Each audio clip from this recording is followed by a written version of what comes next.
नमस्कार, आप देख रहे हैं समाचार 24+ और मैं हूं आपके साथ हनी सहगल। अगर बात करें नशे की, दिन पर दिन नशे की लत बढ़ती जा रही है और जो खासकर यूथ है, जो हमारा युवा है देश का, वो नशे की लत में दिन पर दिन धंसता जा रहा है। दिल्ली में और दिल्ली से बाहर काफ़ी ज़्यादा नशा मुक्ति केंद्र चलाए जा रहे हैं।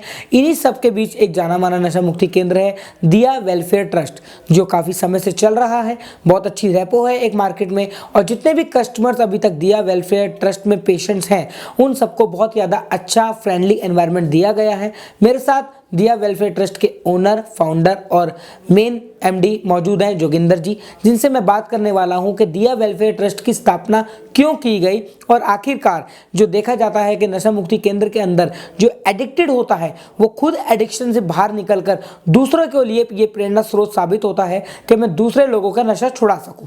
जोगिंदर जी, बहुत बहुत स्वागत। हेलो।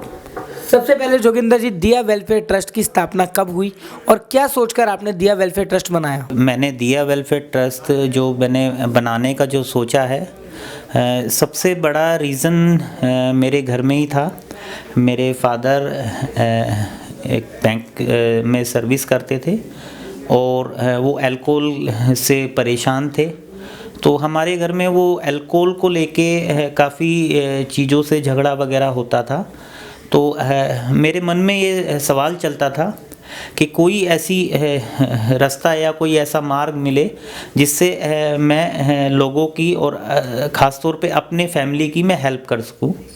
तो थोड़ा सा मैं बड़ा हुआ और मेरे फादर की अल्कोहल बढ़ती गई और उनको देखते देखते मैंने भी जो है एक तरह से हार मान ली थी कि भाई इसका कोई रास्ता उपाय नहीं है। सर, आप भी एडिक्टेड थे? हाँ, उस दौरान जब मेरा 10th में था मैं, तो मैंने भी जो है अल्कोहल को लेना शुरू किया और अल्कोहल के बाद लेते लेते मैं ड्रग की चपेट में आ गया और हमारा पूरा घर मतलब एक नशे के माहौल से ही जो है इतना ज़्यादा सरवाइव कर रहा था कि काफ़ी प्रॉब्लम में आ गई मेरी मदर को, मेरी मिसेस को। और उसके बाद मेरी मदर को कोई एक नशा मुक्ति केंद्र का मैसेज मिला। मैं वहाँ पे ट्रीटमेंट में गया। मैं अपनी हेल्प तो कर रहा हूँ, अपने परिवार की हेल्प कर रहा हूँ कि मैं नशा मुक्त हो गया हूँ, और मैंने ये सोचा कि मैं भी जो है लोगों की सेवा दे सकूँ।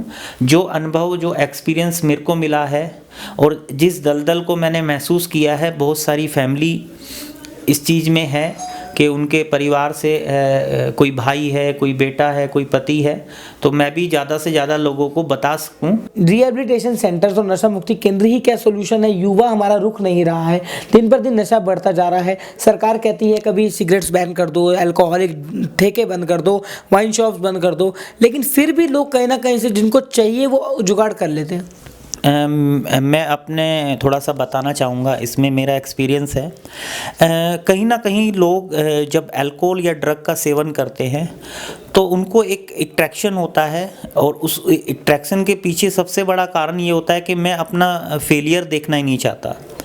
हर कोई व्यक्ति, मैंने इतने लोगों से बात की है, मेरे रिहैब में इतने लोग आए हैं और ठीक होके आज वो अपनी फैमिली के अंदर बिल्कुल नॉर्मल रह रहे हैं, ड्रग को गिव अप कर दिया उसने। सबसे बड़ा जो कारण मुझे नज़र आता है कि मैं अपनी उन चीज़ों को देख ही नहीं पाता जिनकी वजह से मुझे बार बार अल्कोहल और ड्रग का सामना करना पड़ता है और मैं लेने लग जाता हूँ। तो उसके लिए सबसे बड़ा एक आसान तरीका है कि मैं एक ठहराव, मैं एक ऐसी जगह जाऊं जहां से मुझे ड्रग और अल्कोहल ना मिले। और मुझे ऐसा लगता है कि इंडिया के अंदर सबसे बेस्ट ये जो है मौका हम सबको मिला है, और मैं भी उस सेवा से जुड़ गया हूं कि एक रिहैब हो जहां पे उससे एक्चुअली ये पूछा जाए कि अल्कोहल बंद करने के बाद, ड्रग को बंद करने के बाद आपके साथ क्या क्या समस्या आती है। अल्कोहल और ड्रग एज एक डिजीज़ है, एक बीमारी है, ये ख़त्म होने वाली नहीं है, पर इससे छुटकारा पाया जा सकता है। दिया वेलफेयर ट्रस्ट में किस तरह के रूल्स एंड रेगुलेशंस आप लोग अपनाते हैं ताकि पेशेंट्स को एक फ्रेंडली एनवायरनमेंट मिले और खासकर कोरोना वायरस के अंदर उनका किस तरह से ध्यान रखा गया? हाँ, मैं बताना चाहूँगा। सबसे पहले तो कि कोई भी व्यक्ति जब ड्रग और अल्कोहल बंद करता है तो सबसे पहला उस पे काम होता है उसकी फ़िज़िकल एक्टिविटी के लिए। तो जो फिज़िकल एक्टिविटी है, हमारे पास डॉक्टर्स होते हैं जो उनको फिजिक के तौर पे उनको देखे और वो जो भी उनके अंदर कुछ प्रॉब्लम आई है, विटामिन्स की प्रॉब्लम आई है या उनके विड्रॉल्स हो रहे हैं, तो उनको रोकथाम के लिए मेडिसिन बनी हुई है। उसके बाद हमारा जो दिनचर्या होता है, सुबह 6 बजे हमारा स्टार्ट हो जाता है। सबसे पहले उनको टी वगैरह मिलती है और फिर उसके बाद उनको नहाने वगैरह के लिए जो है मिलता है। और उसके बाद सबसे पहले हमारी शुरुआत होती है योगा से, क्योंकि योग, मैं ये समझता हूँ कि इस दुनिया के अंदर अगर कोई भी इंसान बदलाव चाहता है तो सबसे पहले मैं रिकमेंड करूँगा योग को। और योग के भी सबसे पहले एक ही तरीका है कि मैं उस चीज़ को देखूं कि मैं जब योग में जा रहा हूं या मैं प्रार्थना कर रहा हूं तो सबसे पहले मेरी हाई पावर मेरे साथ कनेक्ट है कि नहीं कनेक्ट है।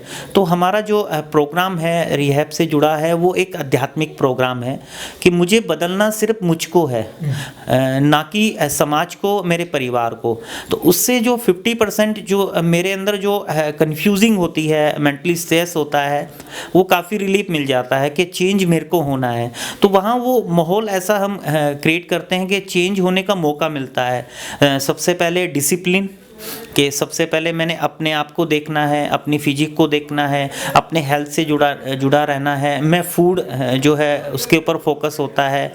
कुछ हमारे लिटरेचर होते हैं, बुक्स होती है, डिजीज़ के ऊपर बताया जाता है, काउंसलिंग होती है। तो इस तरीके से सर हम जो है अपना ट्रीटमेंट वगैरह करते हैं। क्या मैसेज रहेगा आपका यंगस्टर्स को? और अंत में मैं एक सवाल और पूछना चाहूँगा। शांति रतन फाउंडेशन नामी एक बहुत ज़्यादा नशा मुक्ति केंद्र है जिसको बहुत से नेशनल इंटरनेशनल सेलिब्रिटी से अवार्ड्स उन्हें नवाजा गया है। उसके ओनर फाउंडर हैं इंद्रजीत सिंह जी, जिनके साथ भी आप काफ़ी ज़्यादा जुड़े हुए हो।